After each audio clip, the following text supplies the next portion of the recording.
ساحة للعلم كنا نلتقي والحب والإخلاص زاد قلوبنا نمضي إلى نور اليقين ونرتقي قمم الفلاح وتاجنا أخلاقنا.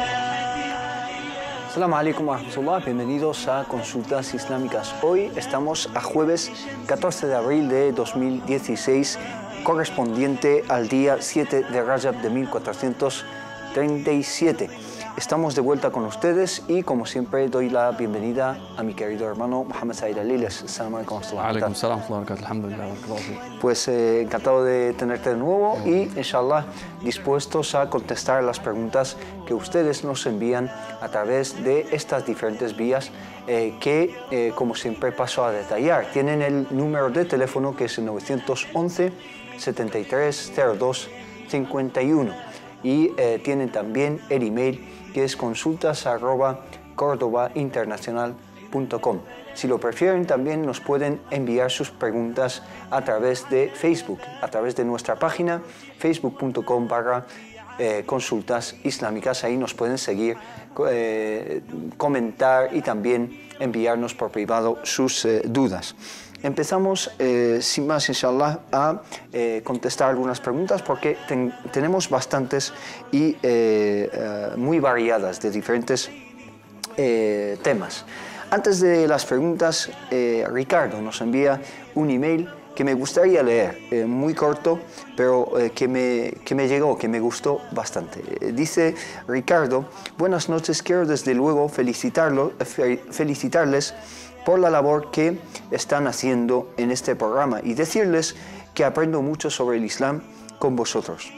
Quién sabe, un día consigo convertirme al Islam, hacerme musulmán, porque creo que es el camino más bonito que he encontrado en mi vida hasta ahora.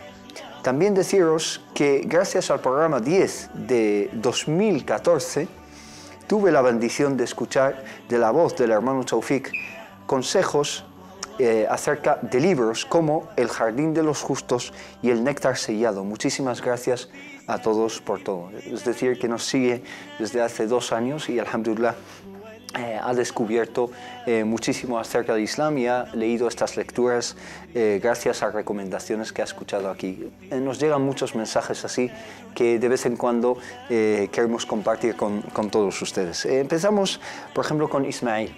Ismail nos pregunta acerca de la ablución. Dice: Assalamu alaikum wa rahmatullahi wa barakatuh. ¿Es cierto que el wudú es tanto sunna, en el wudú es tanto sunna hacer las repeticiones de las diferentes partes del cuerpo 1, 2 y 3 veces? ¿Y qué es mejor, realizarlas todas para hacer todas las sunan, es decir, hacerla una vez, a veces 2 veces y a veces 3 veces? Bismillah ar-Rahman ar-Rahim, alhamdulillah, sallallahu wa sallam wa baraka ala mulana rasulillahi wa alihi wa sahbihi wa man wala. En el nombre de Allah, el misericordioso y el clemente, alabado sea Allah, que la paz y las bendiciones de Allah sean con su amado profeta Muhammad, sus familiares, compañeros y aquellos que siguieron su guía hasta el día del juicio final. El wudú tiene, como todos los preceptos islámicos, como todos los actos de adoración, los rituales, tienen bloques que son pilares, tienen bloques que son obligatorios y bloques que son opcionales, que son recomendables sunan, y cosas que son mubahat, que son permisibles. Cuando hablamos del apartado de los pilares, estamos hablando de cuestiones que son fundamentales, que si carecen en esa práctica, en ese ritual, la práctica en sí es inválida, no es aceptada, porque falta la parte fundamental, la parte esencial de esa práctica. Hablando del wudú, aquí tienen que estar los pilares, arkan del wudú, los pilares del wudú, que hay diferencia de opinión entre nuestras escuelas jurídicas, pero básicamente son las mencionadas en la ley coránica de Surat al-Ma'ida: ya ayyuhalladhina amanu idha qumtum ila as-salati faghsilu wujuhakum wa aydiyakum ila al-marafiq wamsahu bi ru'usikum wa arjulakum ila al-ka'bayn. O vosotros que creéis o creyentes, si os levantáis a rezar, aquí ya menciona la intención. El primer pilar es la intención en el wudú. Cuando queráis rezar, cuando tengáis la intención de rezar, tenéis que hacer la ablución. Por lo tanto, aquí entra la intención, que es el niyya, la intención de llevar a cabo la ablución, un ritual, una limpieza ritual para llevar a cabo los actos religiosos que precisan de ello. فاغسلوا وجوهكم, lavar el óvalo facial, la cara. وأيديكم إلى المرافق, vuestras manos hasta los codos. Aquí hay diferencia de opiniones si entra, no es hasta o incluso, si es inclusive, si es el ghaya o también forma parte de ello. Eso es. وامسحوا برؤوسكم, aquí el مسح الرأس, وأرجلكم إلى الكعبين. Aquí أرجلكم aquí está mansuba, entonces es ma'tufa, tiene el juicio de فاغسلوا وجوهكم وأيديكم إلى المرافق وأرجلكم. Si es más sería وأرجلكم, y hay una lectura mutawatira que es قراءة المكي وأرجلكم, pero esto se denomina en la lengua árabe عطف المجاورة, ¿no? Y no cambia su significado ni cambia su juicio. Pero también lo especifica la sunna del profeta Muhammad sallallahu alaihi wasallam. Aquí, por ejemplo, la escuela del fiqh, eso es, la jurisprudencia, la escuela del fiqh shi'i, dicen que los pies solamente es el mash, basándose sobre esta riwaya, esta lectura coránica, que es auténtica, por supuesto, es del imam al-Makki con sus dos narradores. Pero la sunna del profeta dice lo contrario. La sunna del profeta y su práctica. Aquí es importante mencionar la práctica porque el profeta Muhammad sallallahu alaihi wasallam, a la hora de enseñarnos, prácticamente en todos los apartados de la jurisprudencia, en todos los apartados de la ibadat, siempre nos enseña lo básico, lo fundamental, como hadith al-Musi' salatah, por ejemplo, cuando enseña a un beduino a rezar, le enseña simplemente los pilares, pero en su práctica nos detalla lo que son los pilares, las cosas que son fundamentales y las cosas que son opcionales y recomendables. El profeta Muhammad sallallahu alaihi wasallam hizo el wudu con una vez, una repetición, 2 repeticiones y 3 repeticiones, que es el máximo, y aquí dijo el profeta Muhammad sallallahu alaihi wasallam: فَمَنْ زَادَ فَقَدْ تَعَدَّى وَظَلَمَ. Aquella persona que se excede de las 3 veces, de las 3 repeticiones, ha innovado y ha sido injusto y ha sido derrochador, ¿no? Entonces, hacer el wudu por encima de 3 es totalmente prohibido.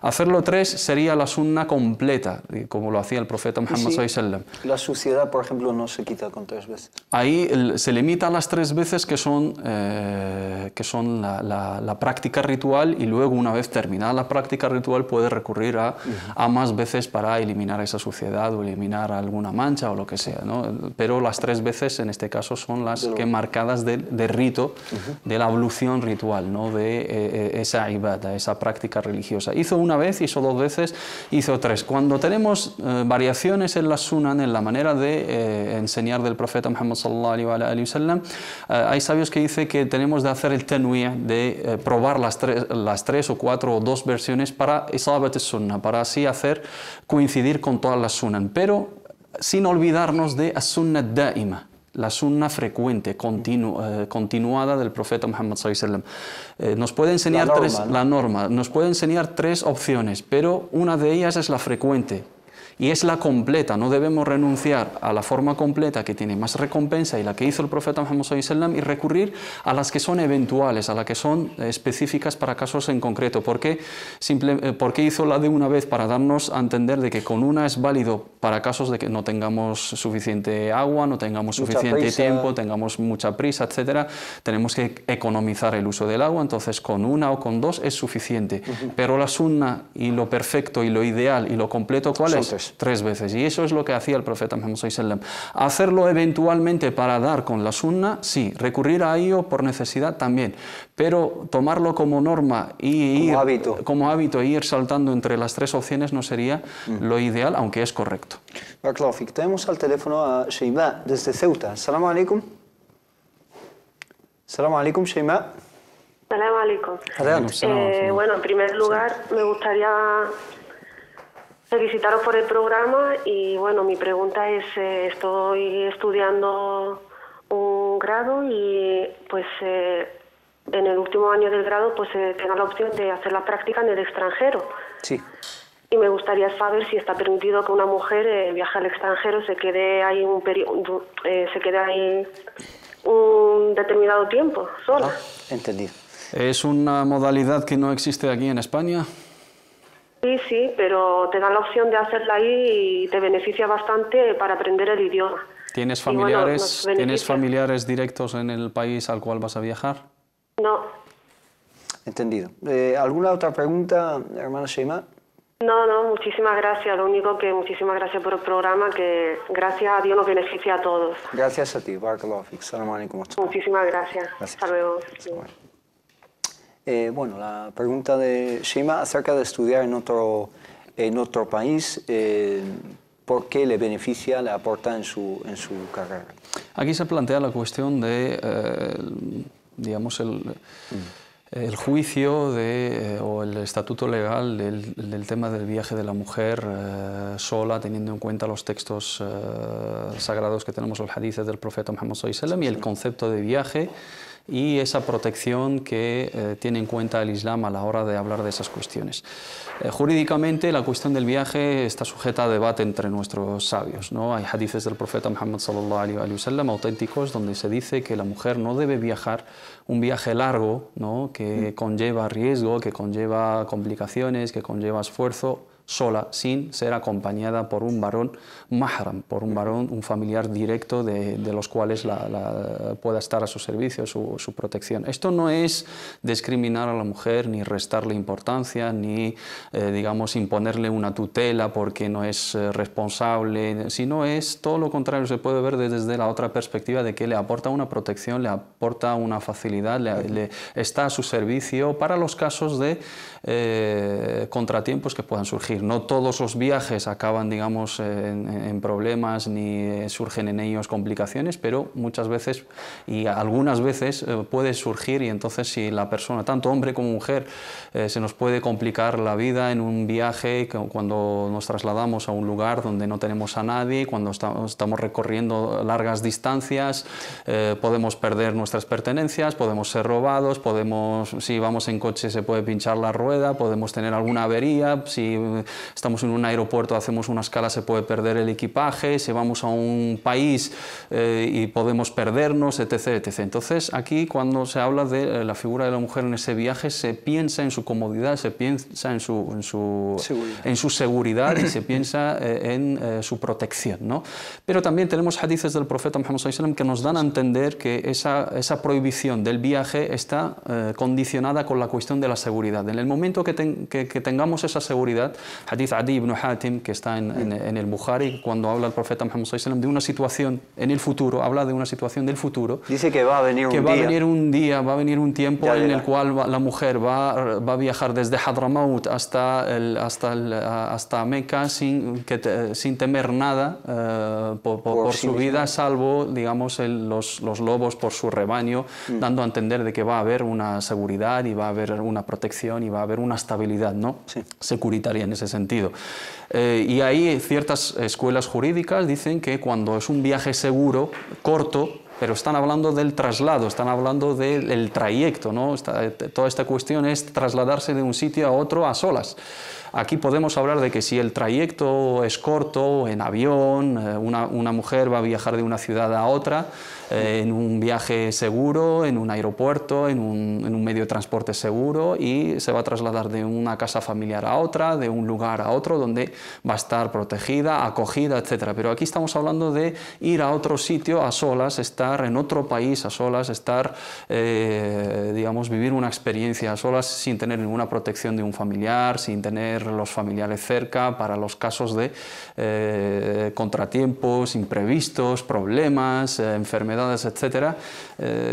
Si son casos de necesidad extrema, por eso le he preguntado a la hermana si esa modalidad no existe aquí. Entonces, si va a decir, no, es que voy a estudiar una técnica que no es posible aquí, una especialidad que no se ofrece en el sistema educativo. No está disponible. La cuestión del idioma, pues el idioma lo puedes aprender en tu casa, lo puedes aprender en una academia, puede venir un profesor hasta tu casa y darte esas clases. No es lo mismo ir a un sitio y practicar, pero hay una diferencia. Si voy a un sitio y tengo familiares y tengo protección y tengo seguridad y tengo vigilancia y tengo protección no espiritual y protección social, Sí. Es Un una respaldo, cosa, ¿no? un respaldo, pero si voy a un sitio donde no me conoce nadie, incluso si es un chico, se lo tiene que plantear y tiene que pensar y tiene que tener las cosas bien, digamos, diseñadas y bien estudiadas y planeadas. Mi humilde opinión personal no lo veo como lo ideal, no lo veo como una situación del todo correcta, ¿no? Debería pensárselo la hermana, sobre todo si está en una situación que pueda estudiar lo mismo aquí en otro lugar más cercano. Si es simplemente la cuestión del idioma y la práctica del idioma, puede buscar otras alternativas. En el caso de que tenga, digamos, familiares o tenga, digamos, un respaldo ahí, pues se puede plantear y entraríamos en ese debate del traslado, ¿no? del recorrido. Insisto, es una cuestión divergente, puede que otra persona le diga lo contrario, pero yo sostengo esta opinión basado sobre esos argumentos que he planteado anteriormente. Barakallahu fik. Hajar nos pregunta lo siguiente, nos dice: Assalamu alaikum, necesito un consejo por favor. Cuando estaba, mejor dicho, en el instituto, me juntaba con unas amigas que robaban cosas de supermercados y yo también empecé a robar con ellas casi 6 meses robando. Han pasado 5 años, alhamdulillah, estoy casada, tengo un hijo, pero estoy muy arrepentida y no sé qué tengo que hacer al respecto. No sabemos la edad que tenía cuando... Sí, era quizá menor. Menor. Sí. Bueno, en ese sentido, por supuesto, arrepentirse y pedir perdón a Allah subhanahu wa ta'ala y hacer tauba, pero también aquí la cosa trata de derechos de terceros. Aquí no es una negligencia en una práctica religiosa con Allah subhanahu wa ta'ala. No estaba rezando, no estaba ayunando, no cumplía con mis preceptos. Ahí pides perdón a Allah subhanahu wa ta'ala directamente y Allah te lo perdona. Pero cuando hemos sido injustos o sido transgresores con derechos de otras personas, a la hora de hacer el tauba, eso es el primer paso, pero el segundo paso es devolver, ¿no?, las pertenencias, los derechos a sus dueños. Si ella tiene la posibilidad de devolver, se acuerda, digamos, del valor de esas cosas, las debe devolver a las personas que les corresponde, y devolver esas pertenencias y pedirles perdón. Si no sabe ese valor ni es posible, digamos, devolvérselo a una persona en concreto, puede hacer una estimación del valor de esas cosas y hacer una sadaqa, inshallah ta'ala, con ello. Barakallahu fik. Zeynep nos pregunta lo siguiente, dice: Assalamu alaikum, soy Zeynep de Alicante. Quería preguntar si está permitido cepillarse los dientes mientras estás en ayuno, en Ramadán. Se acerca el Ramadán, este tipo de preguntas van a empezar. Por supuesto se puede perfectamente, porque el profeta Muhammad sallallahu alaihi wasallam, según las narraciones auténticas, hacía as-siwak.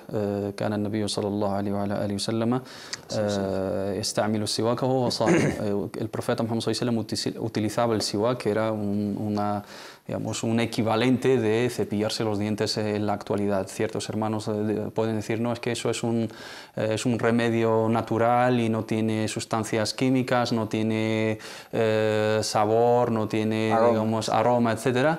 Pues es lo mismo. Hay estudios químicos de las sustancias de la composición, ¿no?, de ese siwak, y tiene más de 50 propiedades químicas, por lo tanto prácticamente es lo mismo. Lo que dicen nuestros sabios, tenemos que tener cuidado de no exagerar mucho, de no insistir mucho en esa operación, ¿no?, para evitar que se cuele agua y que traguemos agua. Eso viene también basado sobre el al-madmada y el istinshaq, enjuagarse la boca y sonarse la nariz en la ablución. El profeta Muhammad sallallahu alaihi wasallam, cuando enseñaba al sahabi, le decía: وَبَالِغْ فِيهِمَا إِلَّا أَن تَكُونَ صَائِمًا. Cuando llegó al apartado de al-madmada y el istinshaq, dice: insiste mucho, exagera mucho en hazlo con fuerza, ¿no? Hazlo con fuerza, salvo que estés en ayuno. Y damos por hecho de que en el momento que estamos en ayuno y hacemos el enjuague con agua, hacemos el madmada, quedan restos de agua, necesariamente. Quedan restos pequeños de agua y se pueden tragar. Entonces eso es,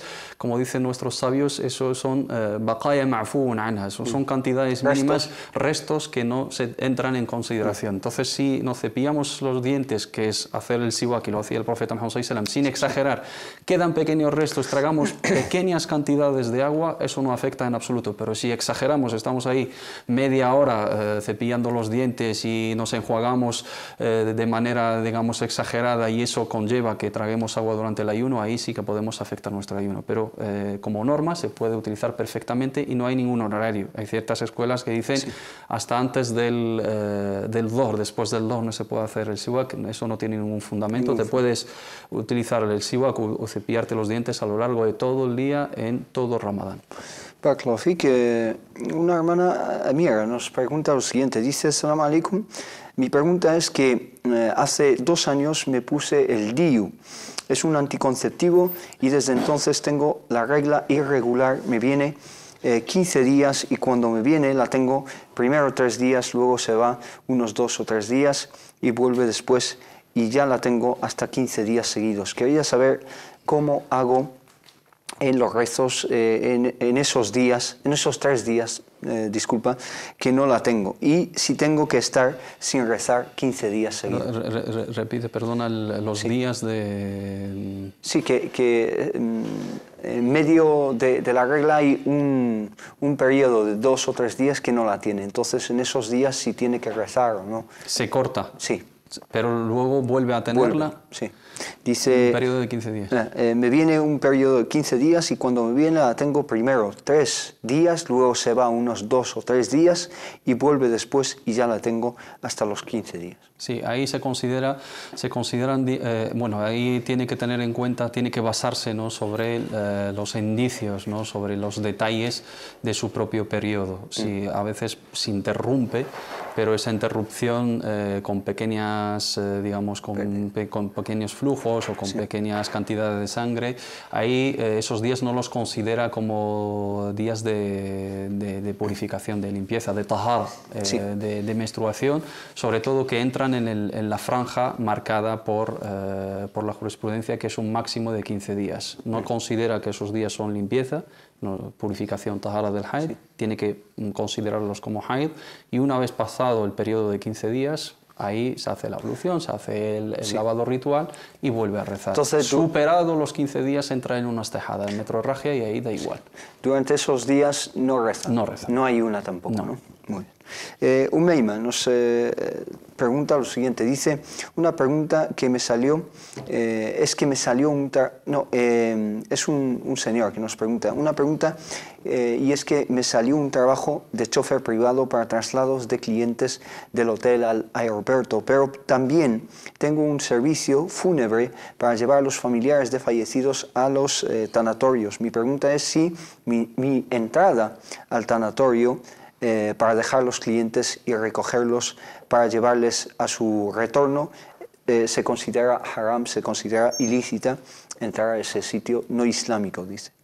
En absoluto. Él entra a un recinto, no va a participar. Su entrada a ese recinto no se considera una participación en los actos rituales. Él dice, soy conductor nada más y espero aunque vayamos, digamos, en señal de condolencias a algunos amigos o algunos familiares, estamos en el recinto, no del tanatorio, no entramos, digamos, en el lugar donde se celebra la misa ni los rituales relacionados con los actos funerarios. Ahí no hay ninguna implicación jurídica, ¿no? Él hace su labor profesional, aunque entre al recinto no se considera ninguna infracción, no incurre en ningún pecado ni ninguna falta islámicamente hablando. Puede entrar, puede desempeñar su función de chofer, con que no participe en el acto ritual, en el acto religioso, cosa que no se plantea aquí, no tiene absolutamente nada que ver. Muy bien. Yeser nos pregunta lo siguiente, dice, tengo una duda y es que me gustaría que me la resolvieran lo antes posible. La pregunta es la siguiente, la carne que se vende en algunos supermercados ¿es haram, es ilícita? Exactamente me refiero al tipo de carne que no se venden en carnicerías musulmanas como algunos preparados cárnicos, ¿no? Esta cuestión, como hemos dejado claro en varias ocasiones, es una cuestión divergente, ¿no? En torno a la cual hay diferencia de opiniones. Hay quien considera que la única carne que podemos consumir los musulmanes es la carne sacrificada según el rito musulmán. Con sus condiciones, que sea sacrificada por un musulmán, practicante, que reza, que se pronuncie al tasmiya, que el sacrificio se lleve de la manera consensuada jurídicamente a través de cortar las 4 partes específicas o 3 de las 4, teniendo en cuenta ciertos matices en el tasmiya entre ciertas escuelas jurídicas, y también la carne sacrificada por la gente del libro, los judíos y los cristianos, siempre y cuando lo sacrifiquen de la misma manera y siempre y cuando no pronuncien el nombre de otra divinidad y que sean practicantes y creyentes. Esta es una postura que es totalmente legítima. Y otra que considera que la carne sacrificada según el rito musulmán es una cosa, y también la carne sacrificada por los cristianos y los judíos, la gente del libro, es totalmente aceptable, totalmente lícita, a pesar de que no tengamos la constancia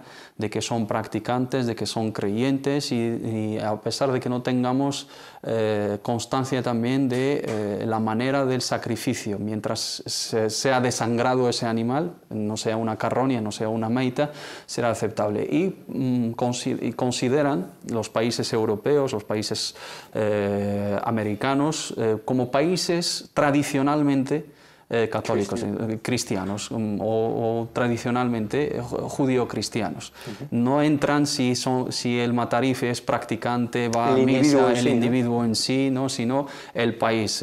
Tradicionalmente, pues Europa occidental y las Américas pues son países de cultura y de tradición cristiana y judía, pero ciertos países de Oriente, de Asia, etcétera, pues son países que no se consideran tradicionalmente católicos, ni cristianos ni judíos, por lo tanto no se acepta su sacrificio. Por lo tanto, la carne de estas superficies o esos establecimientos, para gran parte de nuestros sabios es totalmente lícita, mientras sea sacrificada, mientras sea desangrada, mientras sea de procedencia de un país de tradición cristiana, sobre todo si no tienes la opción de esa carne sacrificada según el rito islámico. Y ambas son halal, y la alea del Surat al-Ma'idah es clara en ese sentido. اليوم أحل لكم الطيبات وطعام الذين أوتوا الكتاب حل لكم وطعامهم حل لكم والمحصنات من المؤمنات إلى آخر الآية. ترجمان القرآن el gran exegeta Ibn Abbas radiyallahu anhu warda dice طعامهم لحومهم, y tenemos el hadith de sus alimentos. Los alimentos se refiere aquí a referencia a las carnes, porque hablar de otros alimentos que de por sí son halal, como las verduras, hortalizas, frutas, etcétera, eso no viene a cuento, no entra en ese contexto, sino habla de al-luhum, habla de las carnes. Y tenemos el hadith de Muna'is radiyallahu anhu warda en Sahih Muslim: Ya Rasulallah, inna qawman ahla kitab يأتوننا باللحم لا نعلم هل سموا الله عليه نأكله قال سموا الله أنتم وكلوا. Oh profeta, Munaisha decía al profeta Muhammad sallallahu alaihi wasallam, hay gente del libro en una narración, gente hadith wa ahdin Bijahiliya, son recientemente han abrazado el Islam, todavía existe ese riesgo de que hagan prácticas paganas, nos traen carne que no sabemos si han pronunciado el nombre de Allah subhanahu wa ta'ala, lo podemos consumir, dijo el profeta Muhammad sallallahu alaihi wasallam, pronunciar el nombre de Allah vosotros y comerlo. Tenemos también la historia del profeta Muhammad sallallahu alaihi wasallam cuando fue a la tribu de Khaybar y le presentaron carne de un cordero asado y no preguntó el profeta Muhammad sallallahu alaihi wasallam. Tenemos opiniones de grandes sabios en esta línea que consideran que el consumo de la carne de la gente del libro, la carne lícita para nosotros, no hablamos de lo porcino, es totalmente halal, y la otra opinión es totalmente también legítima y respetable porque opta por la cautela. Dice, no, tiene que ser acorde al rito musulmán, sacrificado por los musulmanes. Hoy en día no existe gente del libro para ellos. Si no tengo constancia de que es un practicante, etc., etc., y luego lo tiene que sacrificar sin pronunciar el nombre de Allah subhanahu wa ta'ala. Y todos estos sería detalles, muy complicado. Muy complicado. Todos estos detalles no los menciona Allah subhanahu wa ta'ala en un contexto que no es rukhsa, sino es tashri'a, como hemos dejado claramente. Sí, en resumen, ambas opiniones son totalmente válidas, legítimas, que quien quiera limitarse al consumo de la carne que se vende en las carnicerías, algunas, entre comillas, islámicas y otras, por supuesto, respetan la normativa halal, perfecto. Quien ve que el consumo de ambas es halal y recurre a ambas, perfecto. Quien no tiene ningún reparo, ninguna duda en consumir la otra, pues también, sin entrar en otros detalles. Pero un detalle muy importante, según tu opinión, ¿cuál es la posición o la postura que más peso tiene, que más ha sido defendida por los sabios? La que dice que es lícito consumir la carne sacrificada. Sí, por supuesto. ¿Es la que más peso tiene? Según los argumentos que manejamos, según los instrumentos del fiqh que tenemos, según la realidad en la cual... Y no simplemente la realidad, o sea, no hay, digamos, debate entre nuestros sabios que la carne sacrificada por gente del libro, sí. Y estamos hablando de judíos y cristianos, que no sea halal. No hay debate en el eso. Debate está en si la gente del libro, si los cristianos de hoy, los judíos de hoy son gente del libro, practicantes o no practicantes. Y luego la normativa en los mataderos. Entra la cuestión del aturdimiento, entra la cuestión de la manera del sacrificio, si es un aturdimiento reversible o no. Ciertos detalles técnicos que varían en función de la normativa de cada país. Por ejemplo, la normativa en Francia no es la misma en España, la de España no es la misma en Dinamarca, sí, etc. No podemos generalizar, pero de entrada hay sabios que no entran en esos detalles. Dicen, Allah subhanahu wa ta'ala me dice que es lícito teniendo en cuenta todos esos detalles. Y Allah, cuando legisla, tiene en cuenta todas estas preguntas que nos pueden surgir. Si no zanja la cuestión en su momento, si no rebusca entonces ¿por qué vamos a rebuscar nosotros? Sí. Pero es una cuestión sujeta a debate en ciertas cuestiones y según mi humilde opinión, la postura, sobre todo para nuestro contexto, que recobra más peso, es la de que ambas son halal. Y la de los musulmanes es según el rito musulmán. Hay que diferenciar entre el concepto halal y el rito musulmán, porque aunque sea gente del libro, no va a ser según el rito musulmán, porque un cristiano no cree en el profeta ni en Allah subhanahu wa ta'ala. No va a decir Bismillah, no va a decir Bismillah, Allahu Akbar. Y Allah subhanahu wa ta'ala en el mismo contexto de Surat al-Ma'idah, lo hemos recalcado muchas veces, cuando nos dice وَطَعَامُ الَّذِينَ أُوتُوا الْكِتَابَ حِلٌّ لَكُمْ, me dice también en otro contexto لَقَدْ كَفَرَ الَّذِينَ قَالُوا إِنَّ اللَّهَ وَالْمَسِيحُ ابْنُ مَرْيَمَ. Ser gente del libro no significa que sea muahid, no significa que unitario, que crea en la profecía del profeta Muhammad sallallahu alaihi wasallam, sino que tiene fundamentos y tiene bases en común con los musulmanes. Para ellos es ilícito consumir la carne de carroña, tiene que ser una carne desangrada, sacrificada, y luego ahí los detalles de las normativas, higiene, veterinaria, etcétera, esos son otros campos. Pero ambas son totalmente lícitas y que cada uno elija la que más se adapta a su convicción y a su inclinación espiritual. Nos vamos a una pequeña pausa y volvemos enseguida en Consultas Islámicas.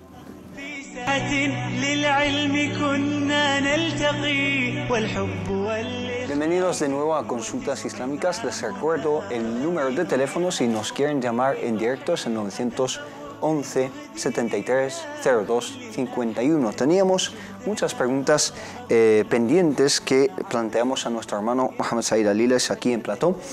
Una pregunta que nos envía Sara dice lo siguiente: Assalamu alaikum wa rahmatullahi wa barakatuh. Mi pregunta es la siguiente: a veces en el trabajo por la tarde y el resto del asr me pilla en horario de trabajo, horario laboral, dice.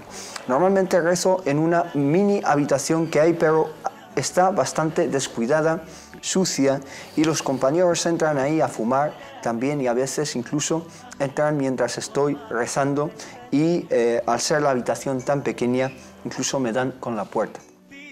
Nos pregunta: en esta empresa, al igual que en otros sitios, los baños se dividen en dos partes, una zona externa donde están los lavabos para lavarse las manos y las cabinas del WC. Ambas zonas se cierran y tienen puertas distintas. Su pregunta es la siguiente: si puede rezar en la zona donde se lavan las manos, ya que está menos transitada y más limpia que en esa habitación o oficina. Les agradezco mucho que me contestaran a esta pregunta.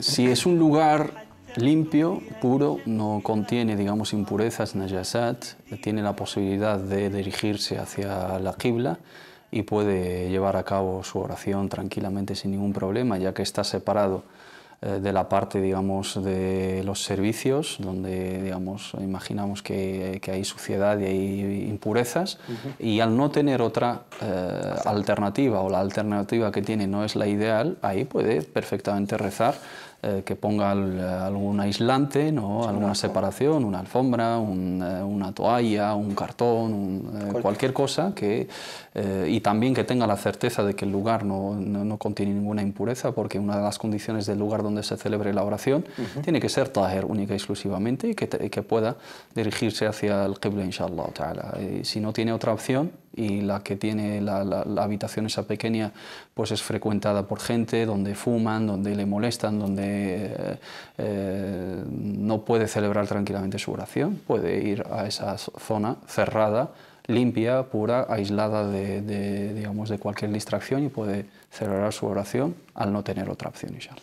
Muy bien, estas dos preguntas creo que están bastante relacionadas. Nos pregunta Kirenia, dice: Salam alaikum, queridos hermanos, soy musulmana cubana regresada al Islam y vivo desde hace 9 meses en Barcelona, en Hospitalet del Llobregat, y quisiera pedirles ayuda para saber dónde puedo recibir clases islámicas y los horarios, ya que trabajo. Muchas gracias y que Allah los bendiga en todo momento. Kauthar, desde aquí, desde Madrid, nos pregunta también lo mismo.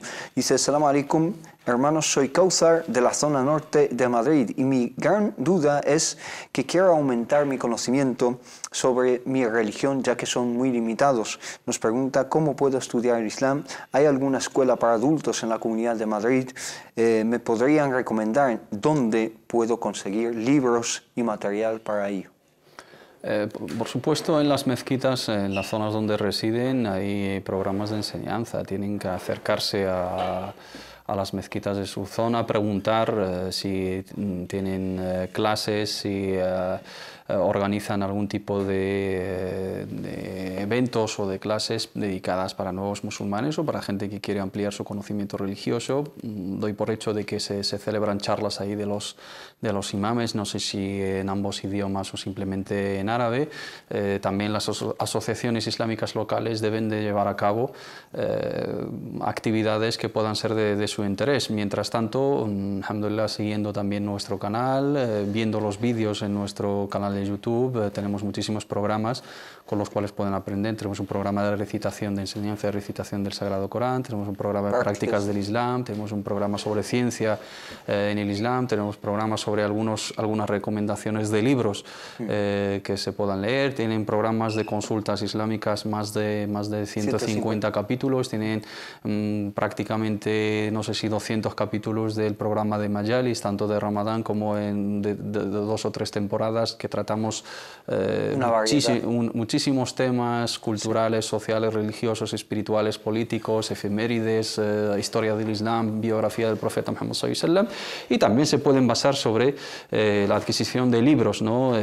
Libros de sira, de la biografía del profeta Muhammad sallallahu alaihi wasallam, como puede ser el Néctar Sellado, exégesis del Sagrado Corán, el Corán traducido, la interpretación traducida del Sagrado Corán, el Jardín de los Justos, libros de hadices, libros de sunna del profeta Muhammad sallallahu alaihi wasallam, libros del fiqh, el fiqh hecho fácil, el fiqh al-muyassar, la jurisprudencia de la mujer, también, que hay un libro traducido al español de Sheikh Tuijri, y muchísimas obras traducidas al español. Si quieren basarse sobre libros, pero siempre recomiendo que se pongan en manos de gente cualificada, imames, asociaciones islámicas locales, que a través de la orientación de ciertos hermanos preparados, inshallah ta'ala, que se pongan en el camino, aparte de visualizar contenido de nuestro canal, inshallah, que esperemos que les sea de beneficio, de gran ayuda. Ojalá.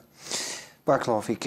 Nos pregunta Mohammed lo siguiente: Salam alaikum, quiero saber, por favor, qué podemos hacer si algún día olvidamos realizar la oración del impar, Salat al-Witr. por la noche y no nos damos cuenta hasta el día siguiente. Jazakumullah khair. La sunna aquí, si es una práctica frecuente para él, si es asiduo, si no falta, ¿no?, a la sunna del witr, la puede recuperar cuando se levante. Antes del fajr, no sé si se refiere a que después de que pasa el fajr o antes del fajr. Si se levanta antes del fajr, todavía está en la franja horaria de rezar el witr, porque es hasta la entrada del tiempo del fajr. Tiene toda la franja nocturna, sí, hasta la entrada de waqt al-fajr. Eso es el tiempo del witr. Si ya ha pasado el tiempo, el profeta Muhammad sallallahu alaihi wasallam, una vez que faltó a su digamos, sunna de Qiyam al-Layl, la recuperaba en al-Duha, cuando llegaba el tiempo, ¿no?, de media mañana, antes del Dhuhr. El profeta Muhammad sallallahu alaihi wasallam rezaba esas rak'at y hacía el witr como compensación de la noche anterior. Si es su práctica habitual, la puede recuperar el día siguiente. Si lo hace eventualmente, puntualmente, y lo ha dejado un día, pues no hace falta que lo recupere, ya para el día siguiente ya lo reza nuevamente, inshallah. Inshallah. Barakallahu fik. Samia nos pregunta lo siguiente: ¿puedo quitarme el velo delante de mis amigas no musulmanas? Hay gente que dice que no y hay gente que dice que sí. Me gustaría saber por qué.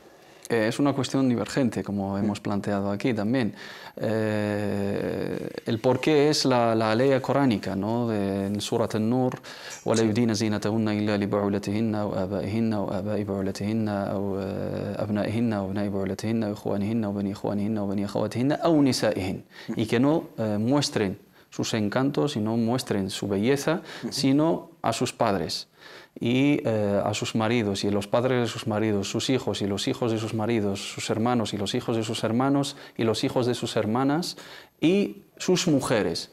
Aquí sus mujeres, au nisaihin, hay diferencia de opiniones en su interpretación. ¿Se refiere a las mujeres musulmanas, solo las mujeres musulmanas, o todas las mujeres en general? Al-Malikiyya y al-Hanafiyya aquí dicen que está totalmente prohibido para la mujer musulmana descubrirse delante de una mujer no musulmana, delante de al-Kafira.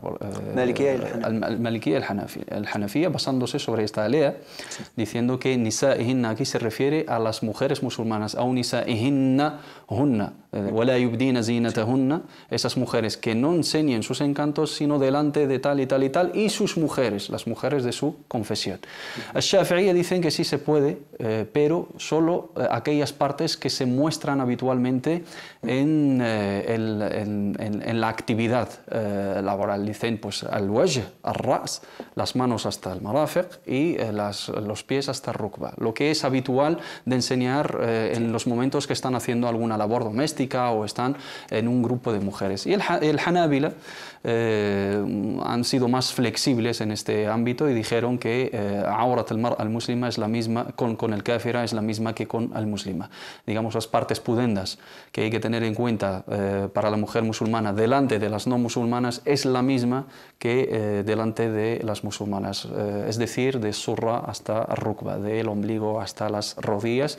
Una mujer musulmana no debe descubrir esas partes íntimas delante de otra mujer, sea musulmana o no musulmana. Por lo tanto, es una cuestión divergente. Según qué contexto, nosotros decimos que si hay una seguridad, si hay, digamos, una confianza, si tenemos la certeza de que esa mujer, cuando se va a descubrir delante de esas mujeres no musulmanas, no la van a describir, no van a publicar sus intimidades, no van a difundir, ¿no?, los detalles de que tiene el pelo de tal color, de tal forma, lo tiene de largo así, tiene un lunar no sé dónde, tiene el color de la piel de tal forma, etcétera, y su cuerpo es de tal manera, pues ahí, si hay confianza, si son amigas íntimas, si son familiares, pues no pasaría absolutamente nada.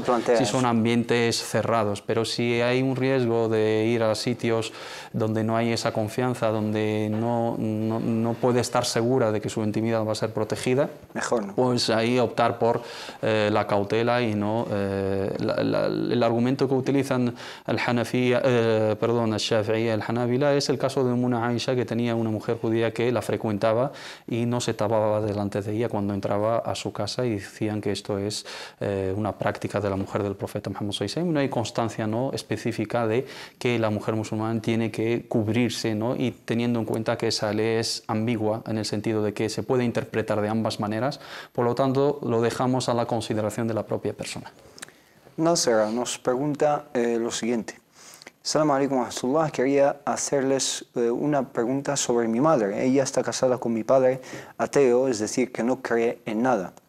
Y están casados por lo civil. Mi madre reza, hace el Ramadán, es decir, el ayuno. Es decir, que ella predica el Islam, practica, quiero decir, quizá, el Islam. Mi pregunta es, ¿qué debe de hacer mi madre para no ir a Jahannam, al infierno, por así decirlo? Es lo que nos pregunta. Porque mi padre no quiere convertirse al Islam porque ya no cree en nada. ¿Era musulmán y ha dejado de serlo o ni siquiera lo es? No quiere entrar en eso. Pues aquí la pregunta se debería haber planteado antes de dar el paso de casarse, ¿no? Porque Sí, sabe dice, como musulmana. Sí. Dice, mi madre se casó con él, pero ella ahora está arrepentida de dar ese paso. Es una cuestión complicada porque sabemos que la perspectiva islámica respecto a esta cuestión es clara. Allah subhanahu wa ta'ala dice وَلَا تُنْكِحُوا الْمُشْرِكِينَ حَتَّى يُؤْمِنُوا ولا تنكحوا المشركات حتى يؤمنوا ولا أمة مؤمنة خير من مشركة ولو أعجبتكم ولا تنكحوا المشركين حتى يؤمنوا ولا عبد مؤمن خير من مشرك ولو أعجبكم أولئك يدعون إلى النار والله يدعو إلى الجنة والمغفرة بإذنه. Dice, no os caséis con los incrédulos, los politeístas, los paganos, los que no creen en Allah subhanahu wa ta'ala hasta que lo sean, ¿no? Por lo tanto, la mujer musulmana no se puede casar con un hombre no musulmán bajo ningún concepto y su matrimonio jurídicamente es un matrimonio nulo, ¿no? No tiene ninguna consideración. Hay excepciones en casos de que la mujer estuviera casada y no era musulmana y se convierte al Islam, entonces cambia su situación de confesión, pero en un estado de matrimonio. ¿Qué pasaría con ese matrimonio? Se deja ahí un tiempo hasta que se le dé la opción al marido también a contemplar la cuestión de la conversión al Islam, también si es de una edad avanzada, etcétera, y si se consuma ese matrimonio o no. Pero la norma, la mujer musulmana no se puede casar con un hombre no musulmán y el hombre musulmán tampoco se puede casar con una mujer no creyente, salvo que sea de gente del libro. ¿Por qué? Porque no tenemos las garantías para esa mujer musulmana de su libertad religiosa, de la educación de sus hijos en los valores islámicos, de inculcarle los valores del Islam. Ella tiene que contemplarlo. Islámicamente, lamento decirle que su matrimonio es nulo, no se considera como matrimonio correcto islámicamente porque se ha contraído fuera del marco islámico y fuera de lo estipulado como condiciones, ¿no? No se considera un enlace matrimonial. Lo suyo islámicamente hablando, están casados por lo civil, se respeta, pero ella debe de reflexionar sobre esta cuestión. Sí, hablamos desde una perspectiva puramente islámica, legalmente y administrativamente, por supuesto, son marido y mujer porque están casados por lo civil y eso figura en un acta matrimonial. Pero no tiene una validez desde el punto de vista islámico, ¿no? Porque se ha casado con una persona con la cual no puede contraer matrimonio, no es de su confesión y islámicamente. Lo mismo creo que en otras religiones, el catolicismo por la iglesia no permite que una mujer católica contraiga matrimonio con un creyente de otra religión por la iglesia, ¿no? Si por lo civil tienen todo el derecho, pero por la iglesia no sería lo correcto, y así en todas las confesiones de otras religiones. Es una cuestión jurídica interna. Su matrimonio es nulo, salvo si el marido aquí en este caso pues recapacite, opta por el Islam. Aquí se celebraría una nueva acta matrimonial, inshallah ta'ala, y estarían viviendo en halal. Que lo rechaza y no está por la labor, pues ella tiene que anteponer su relación con Allah subhanahu wa ta'ala y tomar una decisión acorde a sus circunstancias que ella valore oportuna, inshallah. Barakallahu fik, hemos llegado a la finalización del tiempo que teníamos previsto para hoy. Simplemente darte las gracias, hermano Mohamed Said, por tus explicaciones. Gracias a ti, gracias a los hermanos por mandarnos sus preguntas. Barakallahu fik, así es, les invitamos, les animamos a enviarnos las preguntas a través de nuestra página de Facebook. Inshallah, nos vemos el lunes que viene con más consultas islámicas. Que tengan un buen fin de semana. Assalamu alaikum. نمضي إلى نور اليقين ونرتقي قمم الفلاح وتاجنا أخلاقنا.